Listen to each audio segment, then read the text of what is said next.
स्वच्छ भारत मिशन आन्डारनि सिंनि टयलेट जाय बिथांमोना थांनाय 2023-24 मायथाइयाव एप्लाइ खालामनानै दोनदोंमोन। नोंथांमोना थाबैनो फार्स्ट इनस्टलमेन्ट 9,000 रांखौ मोननो थांगासिनो दं। गोबां मानसिफोरा एप्लाइ खालामदों आरो गोबां मानसिफोरा कमेन्ट बक्सआव कमेन्ट खालामदों राङा माब्लासिम हाबगोन। बेनिनो नोंथांमोननो आं मोनसे गोनांथार आपडेट लानानै फैदों।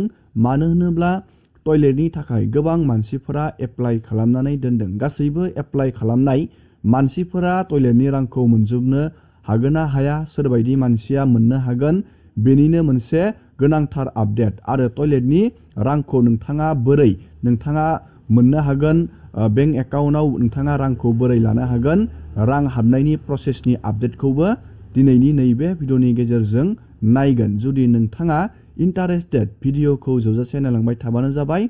आरो बेफोरबायदिनो गोदान गोदान आपडेट, डिटेल स्किम, डिजिटेल खौरां मिथिबाय थानो थाखाय नोंथाङा चेनेलाव गोदानबा चेनेलखौ साबस्क्राइब खालामबानो जाबाय। गिबियावनो जोङो रां हाबनायनि आपडेटखौ नायगोन। गिबियाव नोंथाङा दाख्लैबावै जाय बिथांमोना फिजिकेल सार्भे खालामजाबाय, बिथांमोना रांखौ थाबैनो नोंथांमोना मोननो थांगासिनो दं। मानो होनोब्ला नैबे टयलेटनि थाखाय जुदि नोंथाङा ओरैनो अनलाइन एप्लाइल' खालामनानै दोनदोंब्ला जानाय नङा। नोंथाङा फिजिकेल सार्भे बानायनायाव नोंथाङा बेयाव सिलेक्ट जानांगोन, अब्लासो नोंथांमोना रांखौ मोननो हागोन। नोंथाङा गावबागावनि स्टेटासखौबो चेक खालामनानै नायनो हागोन। जाय बिथांमोना एप्लाइ खालामनानै दोनदों, नोंथांमोना गावबागावनि स्टेटासखौ बोरै नायनो आरो जाय बिथांमोना गोदानै टयलेटनि थाखाय एप्लाइ खालामनो सानदों 2025 मायथाइयाव नोंथाङा बोरै एप्लाइखौ बानायनो हायो, बेनिबो आं नोंथांमोननो आपडेटखौ खोन्थाहरगोन। दानिया जोङो बे नोंथांनि स्टेटासखौ नायनो थाखाय नोंथाङा बोरै मबाइल फनजोंनो अनलाइन नोंथाङा स्टेटासखौ, नोंथांनि राङा हाबनायनि प्रसेसा बेसेबां मोनहैखो नोंथाङा बेखौ बोरै नायनो, जोङो बेनि आपडेटखौ गिबियावनो नायगोन। गिबियावनो नोंथाङा बेखौ नायनो थाखाय गुगोलाव SBM नोंथाङा बेखौ सार्च खालामनांगोन। नैबेयाव नोंथांमोना नुनो मोनदों मोनसे लिंक, बे लिंकआव नोंथाङा क्लिक खालामनांगोन स्वच्छ भारत मिशनाव।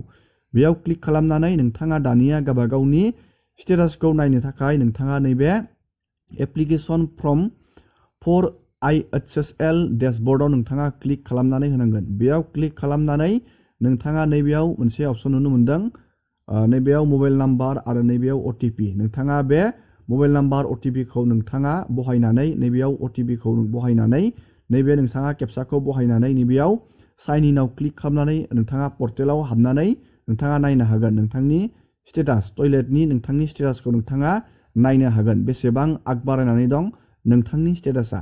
आरो जाय बिथांमोना गोदानै एप्लाइ बानायनो सानदों, नोंथांमोनाबो नैबे सिटिजेन रेजिस्ट्रेसनाव क्लिक खालामनानै गावबागावनि नाम आरो रेजिस्ट्रेसन नोंथाङा मबाइल नाम्बारखौ रेजिस्टार खालामनानै लाबानो जाबाय। दानिया आङो बेयाव नोंथांमोननो नेक्स्ट स्टेपखौ देखायहरनि। दानिया नोंथाङा टयलेट एप्लाइ खालामनाय समाव सिटिजेन पर्टेलाव जिखिनि डाटाखौ नोंथाङा रेजिस्टार खालामदोंमोन, नैबेयाव नोंथांनि एड्रेस, नोंथांनि नाम, मबाइल नाम्बारा श' जागोन। नोंथाङा दानिया नैबे 3 डटआव क्लिक खालामनानै होनांगोन। आङो बे 3 डटआव क्लिक खालामनानै नोंथाङा दानिया नैबे भिउ एप्लिकेशनाव नोंथाङा क्लिक खालामनानै होनांगोन। दानिया नोंथाङा नैबेयाव नुनो मोनदों एप्लिकेशन नाम्बार, नोंथांनि एप्लिकेशन, टयलेटखौ एप्लाइ खालामनायनि एप्लिकेशन नाम्बार, आरो नैबेयाव रिसिप्ट, नोंथाङा नैबेयाव माब्ला बे टयलेटखौ एप्लाइ खालामनाय बेनि नोंथाङा नैबेयाव डेटखौ नुनो मोनगोन। आरो नैबेयाव स्टेटास, टयलेटनि स्टेटासखौ नुनो मोनगोन। आरो नैबेयाव ट्रेक स्टेटासाव नोंथाङा गावबागावनि टयलेटनि स्टेटासखौ अनलाइन नोंथाङा ट्रेक खालामनानै नायनो हागोन। आं बेयावनो नोंथांमोननो रोखा मोनसे आपडेट होखानि, जाय बिथांमोना दाख्लैबावै फिजिकेल सार्भे बानायजाबाय, बिथांमोननि बेंक एकाउन्टआवल' राङा हाबगोन। जाय बिथांमोना सार्भे बानाय जायासै, बिथांमोननि बेंक एकाउन्टआव राङा हाबनाय नङा।